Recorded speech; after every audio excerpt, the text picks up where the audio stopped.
하얀 배경의 사진 스튜디오. 애 하나도 제대로 못 달래면서 엄마 노릇이나 하겠어?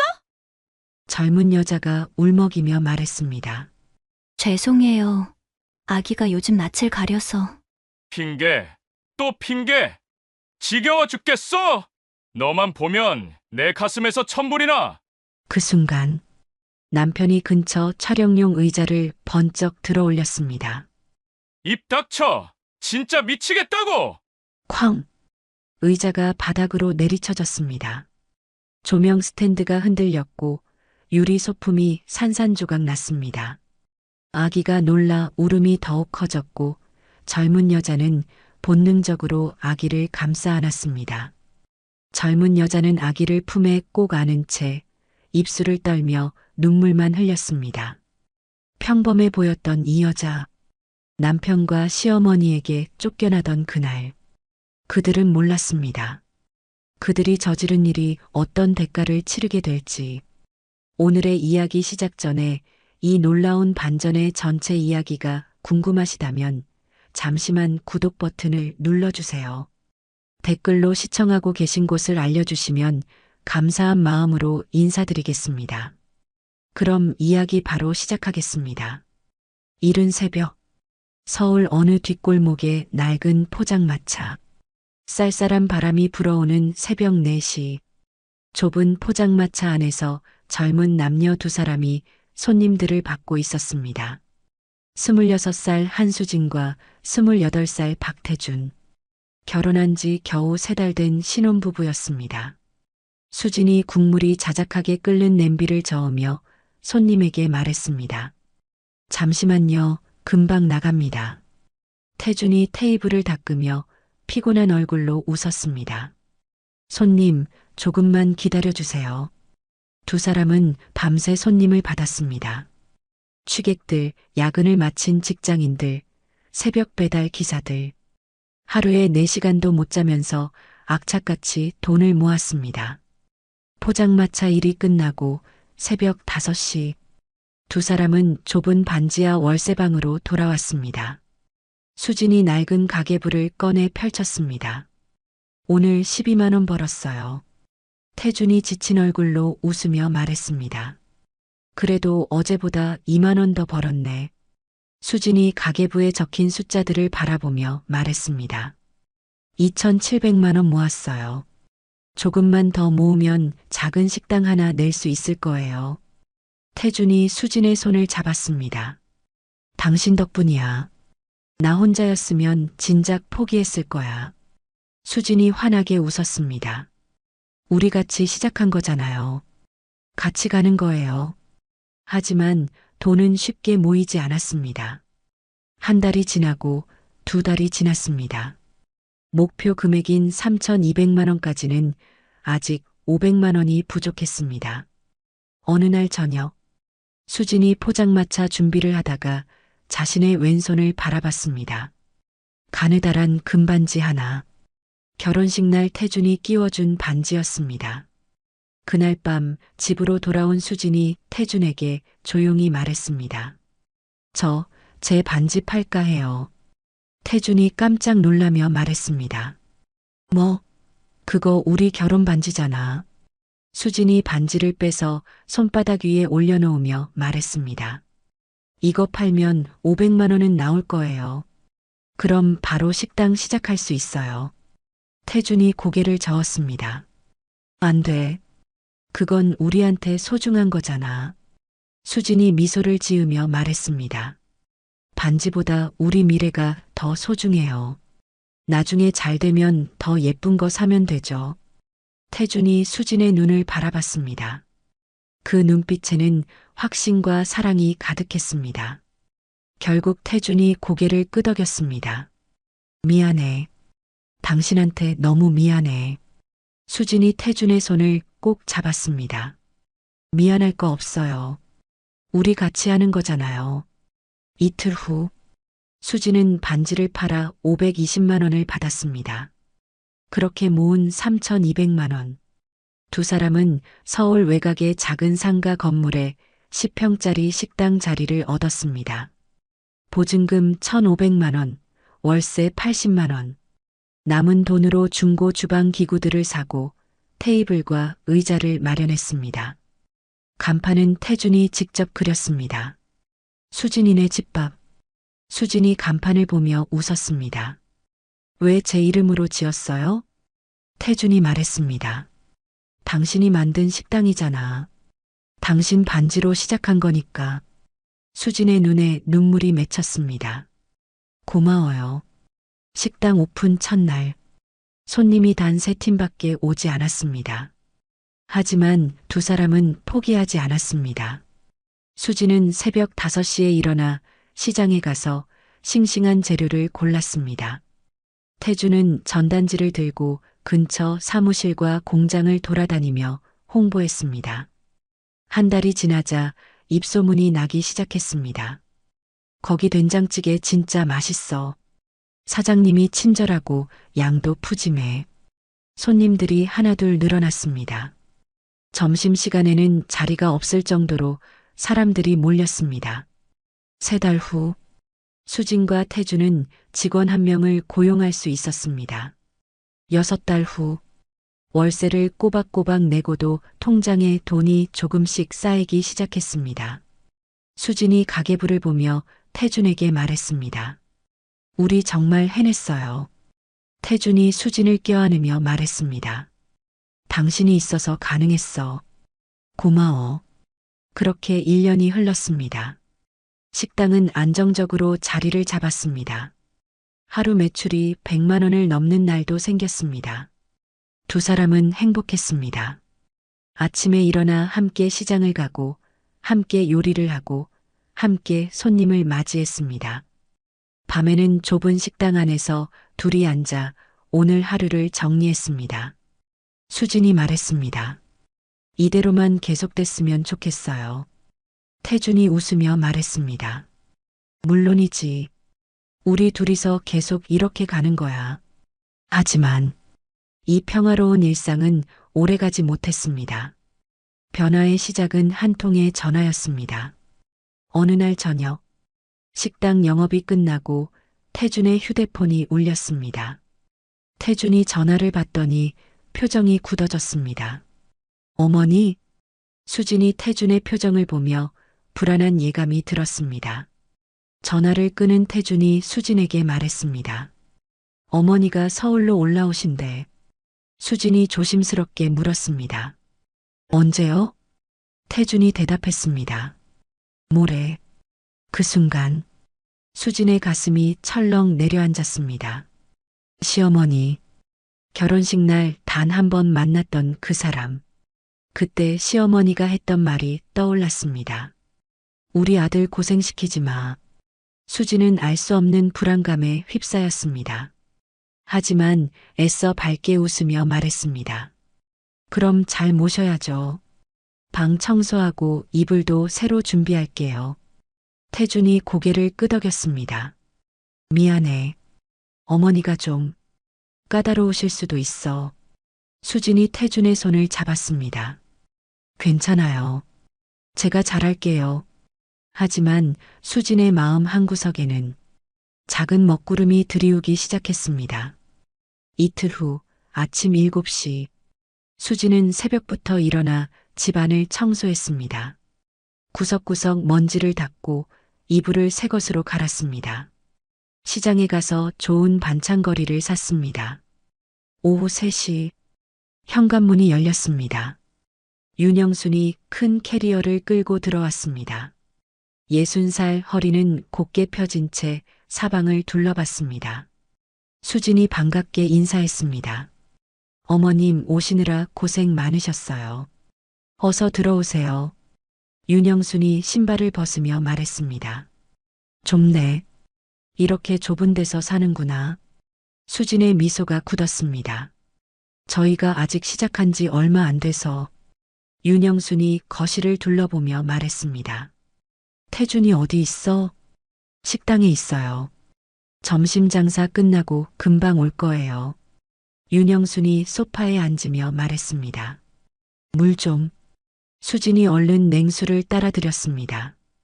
윤영순이 물을 한 모금 마시고는 컵을 내려놨습니다.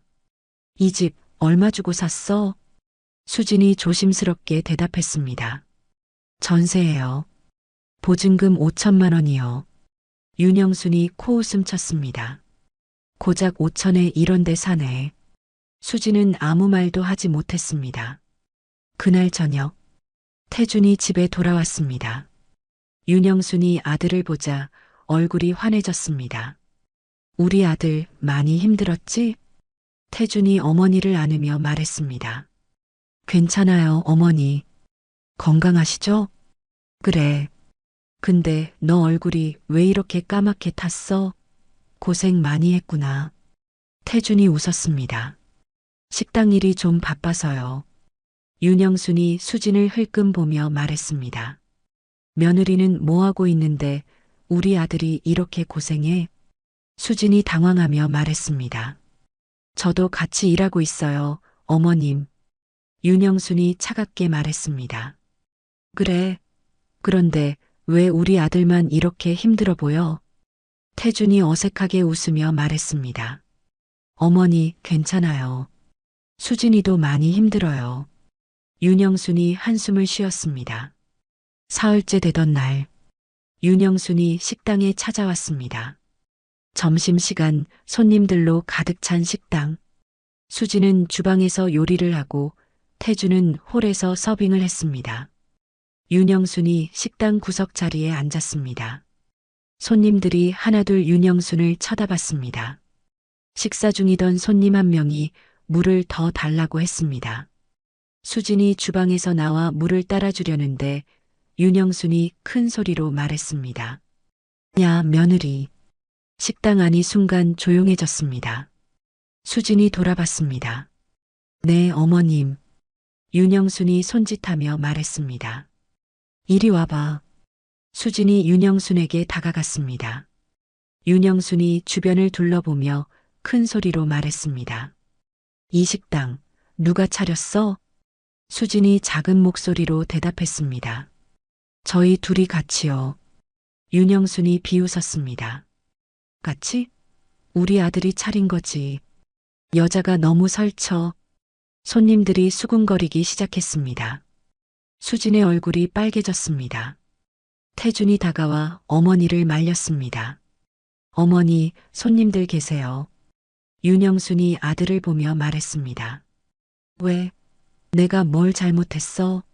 우리 집안일인데 내가 말하면 안 돼? 태준이 난처한 표정을 지었습니다. 어머니, 나중에 집에서 얘기해요. 윤영순이 자리에서 일어나며 말했습니다. 됐어. 나 먼저 간다. 식당을 나가면서 손님들에게 들리라는 듯이 말했습니다. 며느리 하나 잘못 만나면 아들 인생 고생이야. 수지는 그 자리에 굳은 채 서 있었습니다. 손님들의 시선이 따가웠습니다. 그날 저녁 집으로 돌아온 수진과 태준. 윤영수는 거실 소파에 앉아 TV를 보고 있었습니다. 수진이 조심스럽게 말했습니다. 어머님, 저녁 드실래요? 윤영순이 TV를 보며 대답했습니다. 아들이 해줄 거야. 너는 됐어. 수진이 당황했습니다. 태준이 어머니를 보며 말했습니다. 어머니, 수진이가 만드는 음식이 맛있어요. 윤영순이 코웃음 쳤습니다. 난 며느리 손 탄 음식 안 먹어. 너 만들어. 태준이 난처해하며 부엌으로 갔습니다. 수진은 방으로 들어가 침대에 앉았습니다. 눈물이 주르륵 흘러내렸습니다. 결혼 반지를 팔아 시작한 식당. 밤낮으로 일하며 일군 작은 성공. 그런데 시어머니는 마치 모든 게 아들만의 공로인 것처럼 말했습니다. 그날 밤 태준이 방으로 들어왔습니다. 수진이 등을 돌린 채 누워 있었습니다. 태준이 조심스럽게 말했습니다. 수진아, 미안해. 어머니가 원래 좀 그러셔.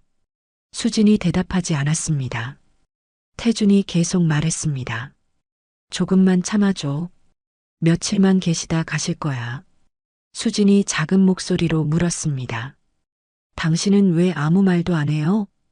태준이 잠시 침묵했습니다. 어머니잖아. 내가 뭐라고 해? 수진이 돌아 누워 태준을 봤습니다. 저도 당신 아내예요. 태준이 한숨을 쉬었습니다. 알아. 근데 어머니가 나이도 많으시고 그냥 좀 이해해줘. 수진은 더 이상 아무 말도 하지 않았습니다. 그날부터 집안의 분위기가 차가워졌습니다. 윤영수는 며칠이 지나도 돌아갈 기미를 보이지 않았습니다. 수진은 점점 더 작아졌습니다. 식당에서도 집에서도. 그리고 태주는 점점 어머니 편으로 기울기 시작했습니다. 윤영순이 함께 살기 시작한 지 3달이 지났습니다. 수진의 일상은 완전히 바뀌었습니다. 새벽 5시에 일어나 시어머니 아침을 차리고 식당으로 출근했습니다. 저녁에는 식당 일을 마치고 집에 돌아와 저녁을 준비했습니다. 하지만 윤영수는 만족하지 않았습니다. 밥이 너무 되다. 국이 싱겁다. 빨래를 이렇게 하면 어떡해? 매일 같은 잔소리가 이어졌습니다. 태주는 어머니와 아내 사이에서 점점 어머니 편에 서기 시작했습니다. 수진아, 어머니 말씀 좀 들어줘. 나이 드신 분이잖아. 수진은 지쳐갔습니다. 그러던 어느 날, 식당 매출이 한 달에 3천만 원을 넘었습니다. 태준이 기뻐하며 말했습니다. 우리 이제 좀 안정됐어. 가족 사진이나 찍을까? 윤영순이 맞장구 쳤습니다. 그래, 우리 아들 성공했으니까 기념으로 찍어야지. 수진도 오랜만에 밝게 웃었습니다. 좋아요. 오랜만에 가족 사진 찍어요. 일주일 후, 3사람은 강남의 유명한 사진관으로 갔습니다. 수진은 8개월 된 아기를 품에 안고 하얀 원피스를 입었습니다. 태주는 정장을 차려입었고 윤영수는 한복을 입었습니다. 밝은 조명 아래 사진사가 위치를 잡아주었습니다. 자, 이제 다 같이 웃어볼게요. 하나, 둘. 바로 그때 아기가 갑자기 울음을 터뜨렸습니다. 으앙. 수진이 당황하며 아기를 달랬습니다. 아이 괜찮아. 우리 아기 잠깐만. 아기를 토닥이며 흔들었지만 울음은 멈추지 않았습니다. 스튜디오 안에 아기 울음소리가 울려 퍼졌습니다. 사진사가 어색하게 카메라를 내렸습니다. 아, 잠깐 쉬었다가 할까요?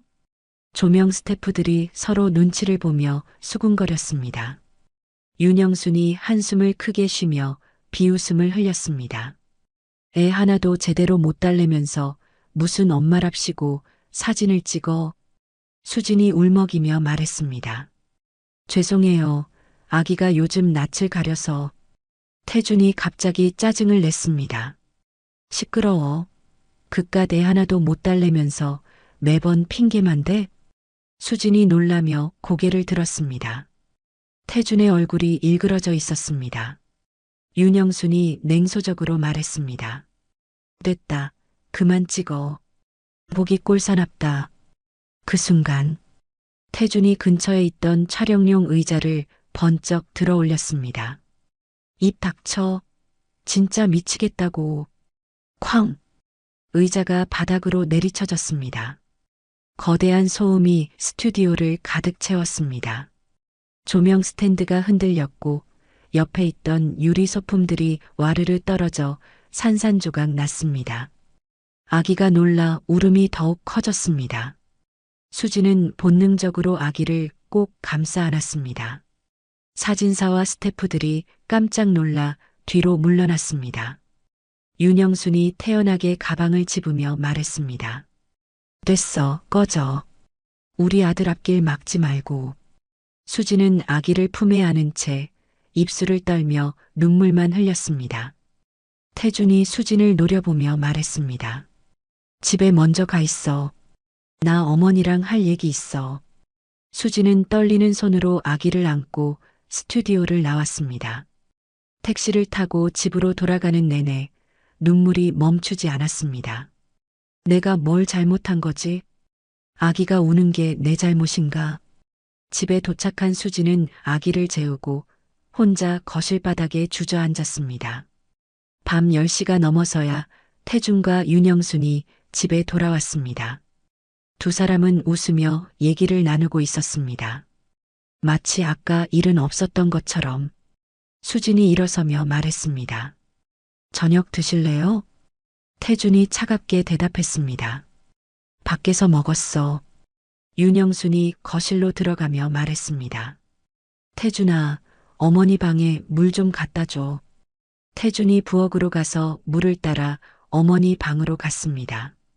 수지는 그 모습을 멍하니 바라봤습니다. 그날 밤 태준이 방으로 들어왔습니다. 수진이 침대에 앉아 태준을 바라봤습니다. 당신 왜 그랬어요? 태준이 짜증스럽게 대답했습니다. 뭘? 스튜디오에서 의자 던진 거요. 태준이 넥타이를 풀며 말했습니다. 애가 계속 울잖아. 창피해서 어떡해. 수진이 믿을 수 없다는 표정으로 물었습니다. 그게 제 잘못인가요? 태준이 수진을 쳐다보지도 않고 말했습니다. 엄마 노릇도 제대로 못하면서. 수진의 가슴이 철렁 내려앉았습니다. 당신 지금 진심으로 하는 말이에요? 태준이 한숨을 쉬며 말했습니다. 됐어, 자자. 내일 식당 일 있잖아. 그리고 불을 끄고 등을 돌렸습니다. 수지는 어둠 속에서 조용히 눈물을 흘렸습니다. 다음 날부터 태준의 태도가 확연히 달라졌습니다. 식당에서도 수진에게 명령조로 말했습니다. 이거 빨리 좀 해. 손님 오는데 왜 이렇게 느려? 집에서도 마찬가지였습니다. 밥이 맛없어. 빨래 좀 제대로 해. 수지는 점점 더 작아졌습니다. 그렇게 한 달이 흘렀습니다. 어느 날 저녁, 태준이 늦게까지 집에 들어오지 않았습니다. 윤영순이 거실에서 TV를 보며 말했습니다. 태준이 요즘 일이 많나 봐. 수지는 아무 대답도 하지 않았습니다. 밤 11시, 태준이 들어왔습니다. 양복에서 낯선 향수 냄새가 났습니다. 수진이 조심스럽게 물었습니다. 어디 갔다 와요?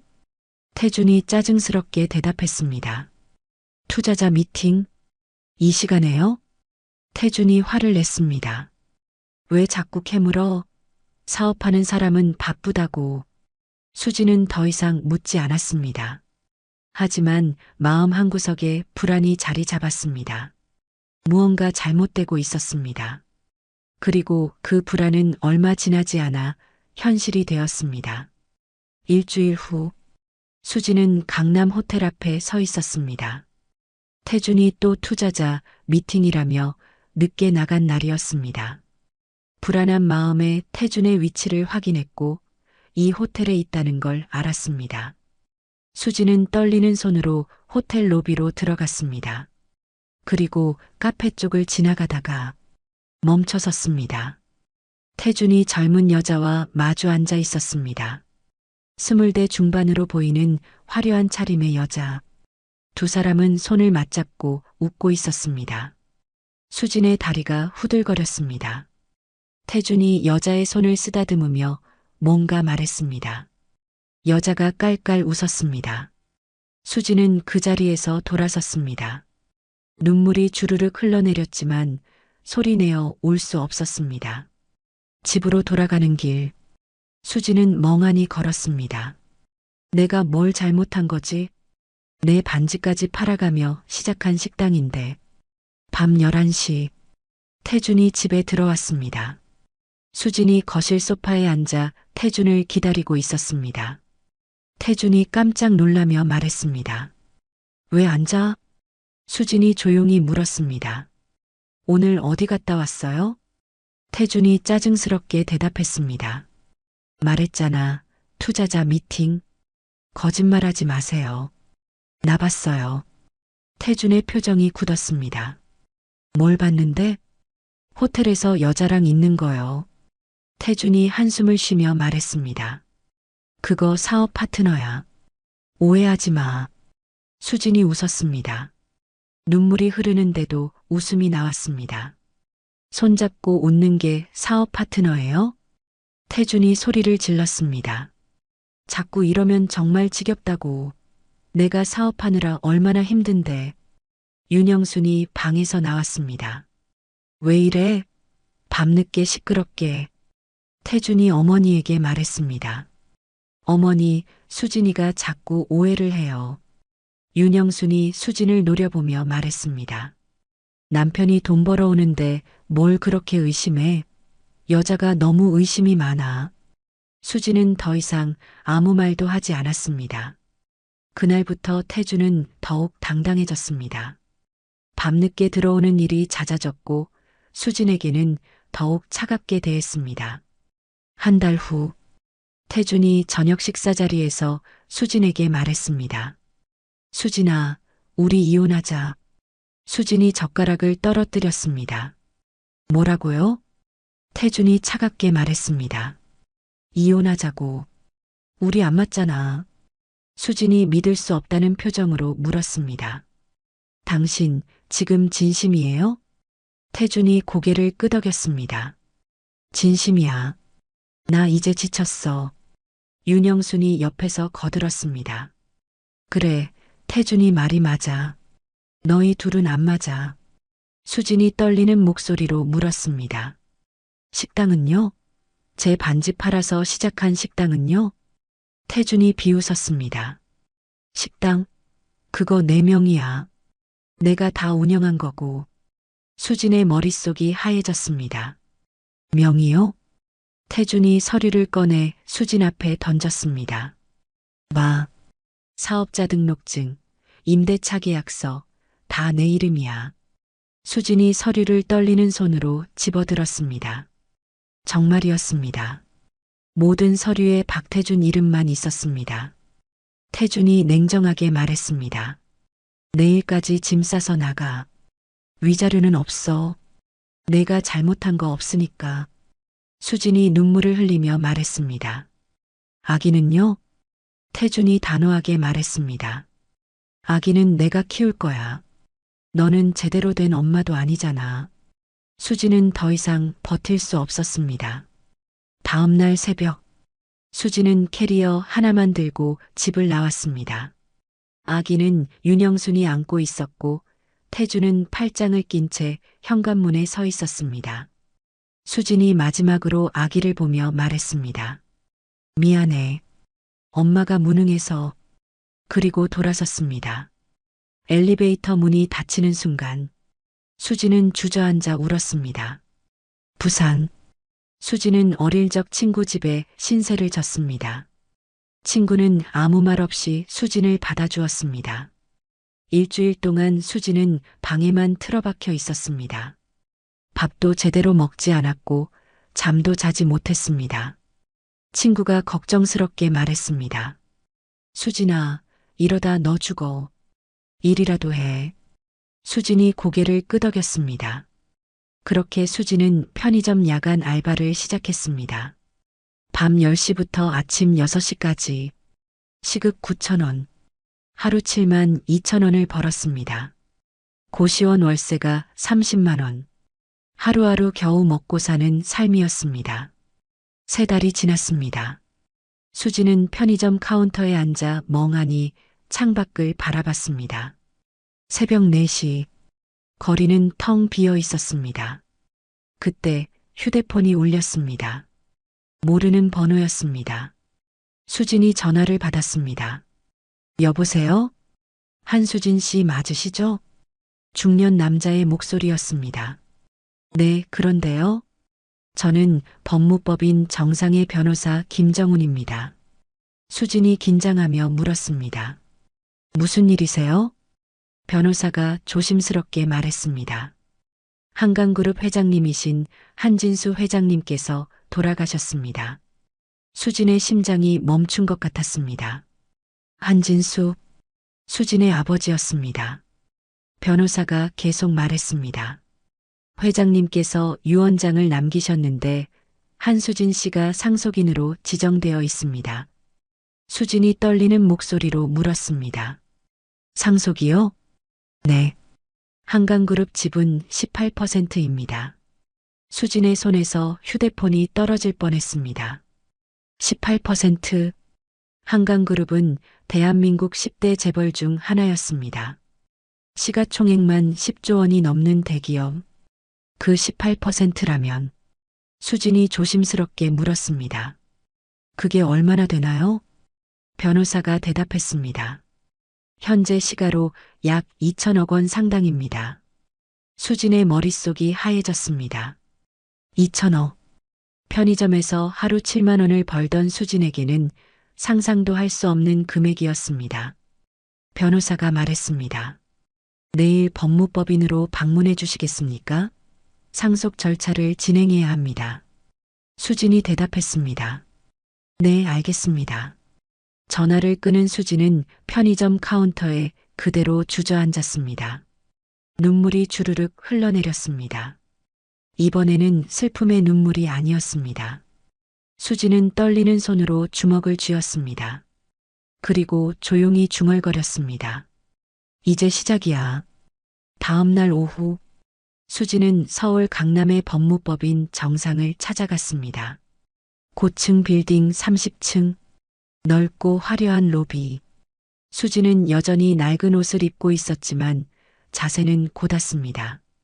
변호사 김정훈이 수진을 맞이했습니다. 한수진 씨, 이쪽으로 오시죠.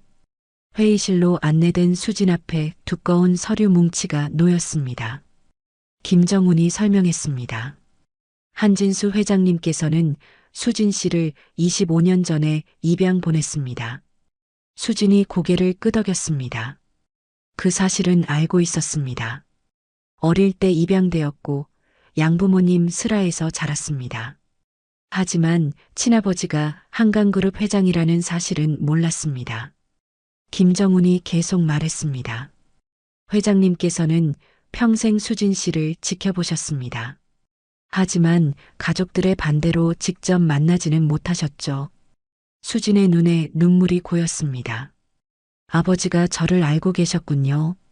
네. 그리고 이번 상속으로 수진 씨는 한강그룹의 주요 주주가 되십니다.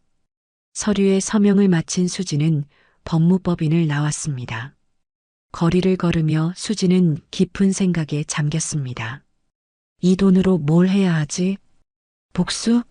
아니면 일주일 후 수진은 한강복지재단을 설립했습니다. 여성 창업 지원, 한부모 가정 지원, 아동복지. 재단 사무실은 강남 중심가의 고급 빌딩 15층에 자리 잡았습니다. 수진은 검은색 정장을 차려입고 머리를 단정하게 올렸습니다. 더 이상 편의점 알바생이 아니었습니다. 재단 이사장 한수진. 첫 이사회 회의에서 수진이 말했습니다. 우리 재단은 어려움에 처한 여성들을 돕겠습니다. 특히 사업을 시작하려는 여성 창업자들에게 무이자 대출을 지원합니다. 이사들이 박수를 쳤습니다. 한편 박태준의 식당은 승승장구하고 있었습니다. 매출이 월 5천만 원을 넘었고 체인점까지 고려하고 있었습니다. 태준은 미영이라는 젊은 여자와 공개적으로 만나기 시작했습니다. 그 여자가 식당 회계까지 맡았습니다. 어느 날 저녁, 태준이 사무실에서 투자 제안서를 작성하고 있었습니다. 전국에 체인점을 내려면 최소 10억 원이 필요했습니다. 태준은 여러 투자사에 제안서를 보냈습니다. 하지만 거절 답장만 돌아왔습니다. 투자 검토 결과 현 단계에서는 투자가 어렵습니다. 사업성은 있으나 경영 안정성이 부족합니다. 태준이 짜증을 내며 말했습니다. 도대체 뭐가 문제야? 미영이 옆에서 말했습니다. 오빠, 한강그룹 계열사에 한번 제안해봐요. 거기는 외식 사업도 하잖아요.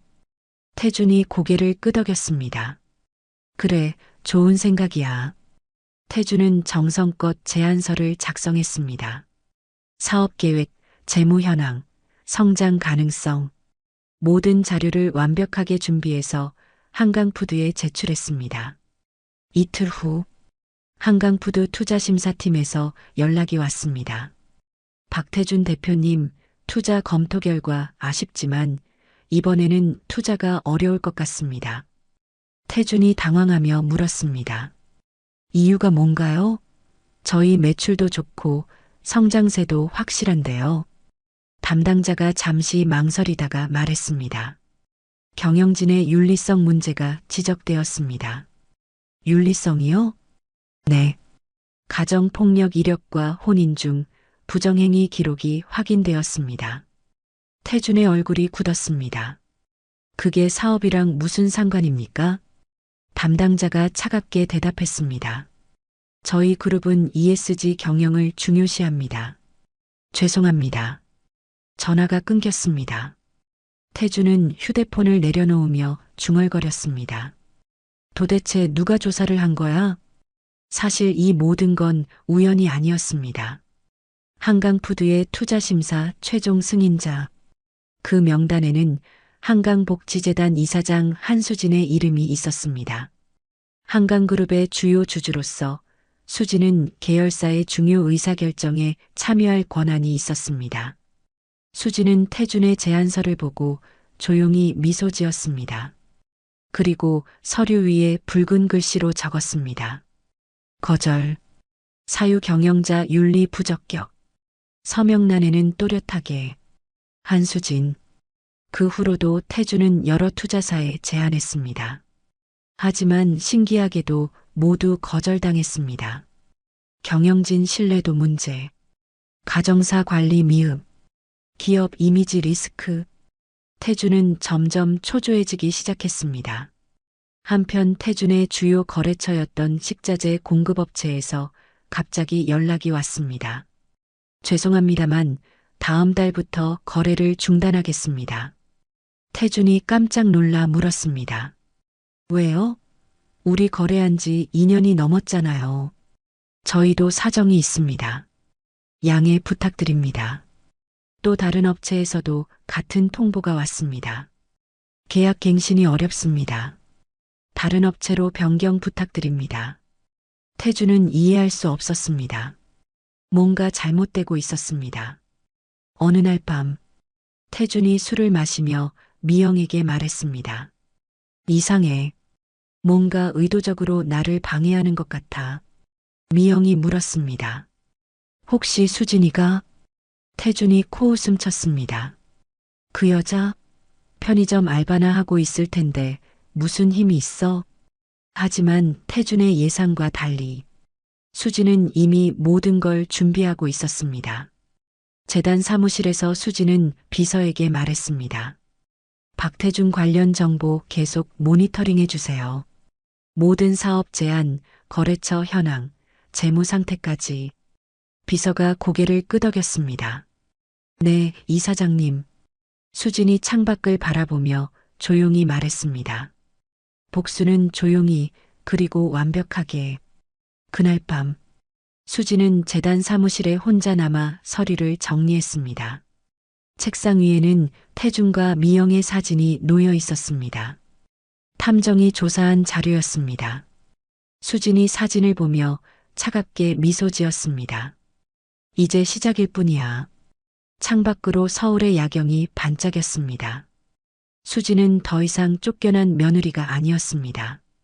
2천억 원의 자산을 가진 한강그룹의 주주, 한강복지재단의 이사장, 그리고 조용히 복수를 준비하는 여자. 수진의 진짜 싸움이 이제 막 시작되었습니다. 2달이 지났습니다. 박태준의 식당은 점점 어려워졌습니다. 주요 식자재 공급업체들이 하나둘 계약을 끊었고 투자는 계속 거절당했습니다. 직원들도 그만두기 시작했습니다. 급여가 밀려서요. 다른 데 취직했습니다. 태준은 점점 초조해졌습니다. 어느 날 태준의 휴대폰이 울렸습니다. 박태준 씨 맞으시죠? 저는 민스탐 정사무소 김민수입니다. 태준이 눈살을 찌푸렸습니다. 탐정이요? 네. 의뢰받은 조사가 완료되어 보고서를 전달하려고 합니다. 무슨 조사요? 박태준 씨에 대한 신원 조사였습니다. 다음 날 태준은 탐정사무소를 찾아갔습니다. 김민수가 두꺼운 파일을 태준 앞에 놓았습니다. 태준이 파일을 펼쳤습니다. 그리고 숨이 멎었습니다. 한강그룹 주주 명단. 한수진. 고급 정장을 입고 한강복지재단 현판 앞에 선 수진의 사진이 있었습니다. 김민수가 설명했습니다. 한수진 씨는 현재 한강그룹의 18% 지분을 보유한 주주입니다. 태준의 손이 떨렸습니다. 2천억 원대 자산가이시고 한강복지재단 이사장으로 재직 중입니다. 태준이 믿을 수 없다는 표정으로 물었습니다. 이게 진짜예요? 네. 그리고 박태준 씨의 투자 제안이 모두 거절된 이유도 한수진 씨의 영향력 때문입니다. 태준의 얼굴이 하얗게 질렸습니다. 식자재 업체들도? 네. 대부분 한강그룹과 거래하는 업체들이었습니다. 태준은 파일을 덜컥 닫았습니다. 손이 부들부들 떨렸습니다. 사무실로 돌아온 태준은 미영에게 모든 걸 털어놨습니다. 수진이가 한강그룹 주주래. 2천억 원 가진 상속녀였대. 미영의 얼굴이 창백해졌습니다. 그럼 우리 식당이 안 되는 것도. 태준이 고개를 끄덕였습니다. 다 그 여자 때문이야. 일주일 후 더 큰 문제가 터졌습니다. 국세청에서 세무조사 통지서가 날아왔습니다. 세무조사가 시작되었고 조사관들이 식당의 모든 장부를 뒤졌습니다. 이틀 후 결과가 나왔습니다. 허위 경비 처리로 인한 탈세 5천만 원, 회계 담당자의 횡령 의혹 2억 원. 태준이 미영을 쳐다봤습니다. 미영아, 이게 무슨 소리야? 미영이 울먹이며 말했습니다. 오빠, 미안해. 나도 돈이 필요해서. 태준의 머릿속이 하얘졌습니다. 너 지금 회사 돈 빼돌린 거야? 미영이 고개를 떨궜습니다. 미영의 횡령으로 세무조사가 더욱 철저해졌고 추징금만 3억 원이 나왔습니다. 태준은 감당할 수 없었습니다. 은행 대출도 막혔습니다. 신용 등급 하락으로 대출이 불가능합니다. 한 달 후 식당은 문을 닫았습니다. 직원들은 모두 떠났고 월세도 밀렸습니다. 태준은 빈 식당에 혼자 앉아 있었습니다. 수진이네 집밥. 간판이 바람에 삐걱거렸습니다. 태준은 그때 깨달았습니다. 이 식당은 수진이 만든 거였습니다. 수진의 반지로 시작했고 수진의 땀과 눈물로 키운 식당. 하지만 태준은 모든 걸 빼앗았습니다. 그리고 지금 그 대가를 치르고 있었습니다. 태준의 휴대폰이 울렸습니다. 어머니 윤영순이었습니다. 태준아, 나 요즘 머리가 자꾸 아프다. 병원 좀 데려다 줘. 태준이 한숨을 쉬며 대답했습니다. 네, 어머니. 지금 갈게요. 전화를 끊고 태준은 빈 식당을 다시 한번 둘러봤습니다. 모든 게 무너졌습니다. 사업도 명예도 미래도. 태준은 문을 잠그고 나왔습니다. 거리에는 차가운 바람이 불고 있었습니다. 한편 그 시각 한강복지재단 사무실. 수진은 창밖을 바라보며 차 한 잔을 마시고 있었습니다. 비서가 들어와 보고했습니다. 이사장님, 박태준 씨의 식당이 폐업했습니다. 수진이 고개를 끄덕였습니다. 알겠습니다. 비서가 물었습니다. 다음 단계로 진행하시겠습니까? 수진이 잠시 침묵하다가 말했습니다. 아니요. 여기까지만 하겠습니다. 비서가 놀라며 물었습니다. 네, 하지만. 수진이 미소를 지으며 말했습니다. 복수는 여기까지로 충분해요. 이제는 더 의미 있는 일을 해야죠. 수진은 책상 위에 서류를 집었습니다. 한부모 가정 지원 사업 확대 계획서, 여성 창업 무이자 대출 프로그램. 수진의 눈빛이 따뜻해졌습니다. 이게 진짜 제가 해야 할 일이에요. 창밖으로 서울의 저녁 노을이 물들고 있었습니다. 수진은 더 이상 복수에 집착하지 않았습니다. 이제는 앞으로 나아갈 시간이었습니다. 한 달 후, 태준은 어머니 윤영순을 병원에 데려갔습니다. 의사가 검사 결과를 보며 심각한 표정을 지었습니다. 치매 초기 증상입니다. 건망증이 심해지고 시간 개념이 흐려질 겁니다. 태준이 충격을 받았습니다. 치매요? 네. 빠르게 진행될 수 있으니 정기적인 치료가 필요합니다. 태준은 병원을 나오며 하늘을 올려다봤습니다. 모든 게 무너지고 있었습니다. 식당은 망했고 돈은 없고 이제 어머니까지 아프기 시작했습니다. 집으로 돌아온 윤영순이 갑자기 물었습니다. 태준아, 수진이는 어디 갔어? 태준이 깜짝 놀라며 대답했습니다. 어머니, 수진이는 이혼했잖아요. 윤영순이 고개를 갸우뚱하며 말했습니다. 이혼? 왜? 그렇게 착한 며느리를. 태준은 아무 말도 할 수 없었습니다. 어머니는 이미 과거를 잊어가고 있었습니다. 자신이 수진에게 했던 모욕도 냉대도 모두 사라지고 있었습니다. 그날 밤 태준은 혼자 술을 마셨습니다. 텅 빈 집, 텅 빈 통장, 텅 빈 마음. 태준은 술잔을 기울이며 생각했습니다. 수진이를 찾아가야 하나? 용서를 빌어야 하나? 하지만 자존심이 허락하지 않았습니다. 일주일 후 태준은 결국 결심했습니다. 한강복지재단을 찾아가기로, 수진을 만나 용서를 구하기로, 아니, 솔직히 말하면 도움을 요청하기로. 빌딩 15층 한강복지재단. 태준은 로비에서 안내데스크 직원에게 말했습니다. 한수진 이사장님을 뵙고 싶은데요. 직원이 예약을 확인하더니 말했습니다. 예약이 없으신데요? 급한 일이라서요. 잠깐만이라도. 직원이 난처한 표정을 지었습니다. 죄송하지만 예약 없이는 어려우세요. 태준이 애원했습니다. 제발이요. 정말 중요한 일이에요. 직원이 내선 전화를 걸었습니다. 잠시 후 직원이 고개를 저으며 말했습니다. 이사장님께서 면담이 어렵다고 하십니다. 태준의 얼굴이 창백해졌습니다. 제발 5분만이라도. 죄송합니다. 태준은 로비 소파에 주저앉았습니다. 1시간을 기다렸지만 수지는 나오지 않았습니다. 결국 태준은 빌딩을 나왔습니다.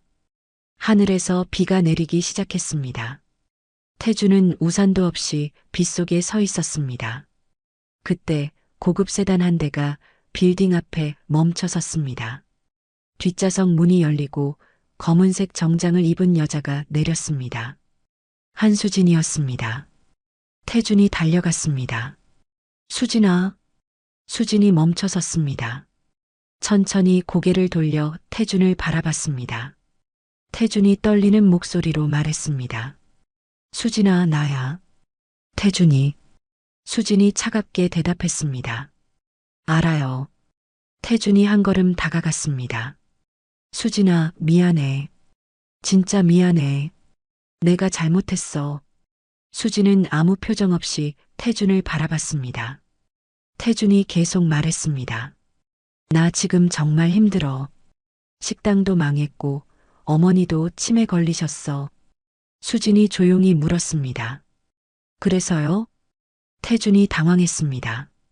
그래서 좀 도와줄 수 없을까? 수진이 비웃었습니다. 도와달라고요? 태준이 고개를 숙였습니다. 제발, 어머니 병원비라도. 수진이 차가운 목소리로 말했습니다. 박태준 씨. 태준이 고개를 들었습니다. 수진이 말을 이었습니다. 당신이 저를 쫓아낼 때 단 1원도 주지 않았죠. 태준의 입술이 떨렸습니다. 당신은 제 반지로 시작한 식당을 당신 명의로만 만들었어요. 수진아, 저를 모욕하고 무시하고 아기까지 빼앗았죠. 태준이 무릎을 꿇었습니다. 빗속에서 미안해, 정말 미안해. 내가 잘못했어. 제발 용서해줘. 수진이 태준을 내려다봤습니다. 빗물이 두 사람의 얼굴을 적셨습니다. 수진이 조용히 말했습니다. 당신의 욕심은 나를 버렸고 그 벌은 이제 당신 몫이에요. 태준이 울먹이며 말했습니다. 제발, 제발. 수진이 차에 올라타며 마지막으로 말했습니다. 잘 사세요, 박태준 씨. 차 문이 닫혔습니다. 검은 차창 너머로 수진의 얼굴이 사라졌습니다. 차가 출발했습니다. 태준은 빗속에 무릎 꿇은 채로 남았습니다. 차가 멀어지는 걸 바라보며 태준은 소리내어 울었습니다. 미안해. 정말 미안해. 하지만 그 목소리는 빗소리에 묻혔습니다. 아무도 듣지 않았습니다. 차 안. 수지는 창밖을 바라봤습니다. 빗속에 무릎 꿇은 태준의 모습이 점점 작아졌습니다. 비서가 조심스럽게 물었습니다. 이사장님, 괜찮으세요? 수진이 고개를 끄덕였습니다. 네, 괜찮아요. 하지만 수진의 눈에는 눈물이 맺혀 있었습니다. 분노의 눈물도 슬픔의 눈물도 아니었습니다. 해방의 눈물이었습니다. 이제 정말 끝이었습니다. 과거와의 완전한 결별. 수지는 고개를 돌려 앞을 바라봤습니다. 비서가 물었습니다. 어디로 가시겠습니까? 수진이 대답했습니다. 재단으로요. 오늘 한부모 가정 지원 사업 회의가 있어요. 네, 이사장님. 차는 빗속을 달렸습니다. 뒤에는 무릎 꿇은 과거, 앞에는 새로운 미래. 수지는 이제 복수도 과거도 모두 내려놓았습니다. 그날 밤 태준은 빗속에서 한참을 앉아 있었습니다.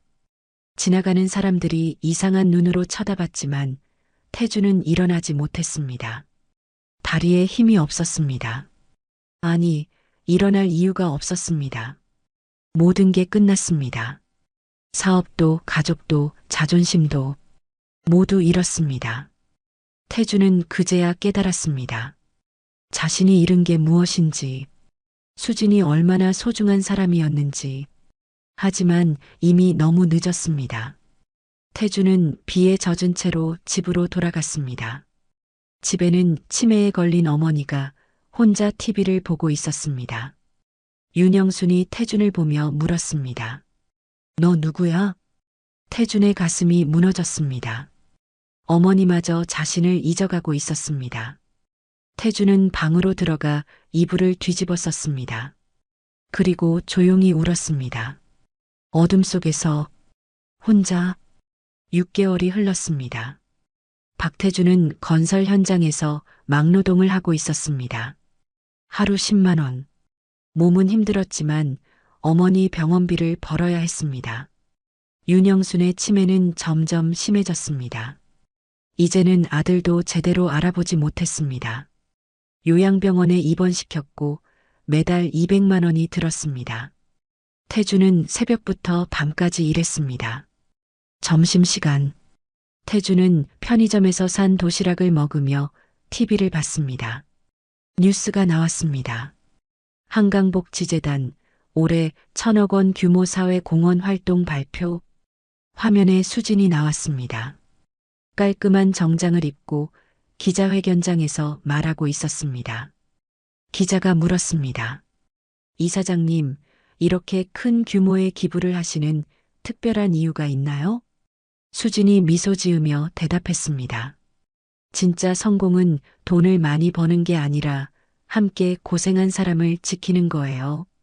태준의 손이 멈췄습니다. 수진이 계속 말했습니다. 누군가의 희생으로 이뤄낸 성공은 진짜 성공이 아닙니다. 저는 그걸 배웠어요. 기자가 또 물었습니다. 개인적인 경험에서 나온 말씀인가요? 수진이 잠시 침묵하다가 고개를 끄덕였습니다. 네. 제가 힘들었던 시절을 기억합니다. 그래서 같은 처지에 있는 분들을 돕고 싶어요. 태준은 도시락을 덮었습니다. 식욕이 사라졌습니다. 화면 속 수지는 너무나 당당하고 아름다웠습니다. 자신이 버린 여자, 자신이 무시했던 여자, 이제는 수천억 자산가가 되어 세상을 돕고 있었습니다. 태준은 자신이 얼마나 바보였는지 깨달았습니다. 퇴근 후 태주는 요양병원에 어머니를 찾아갔습니다.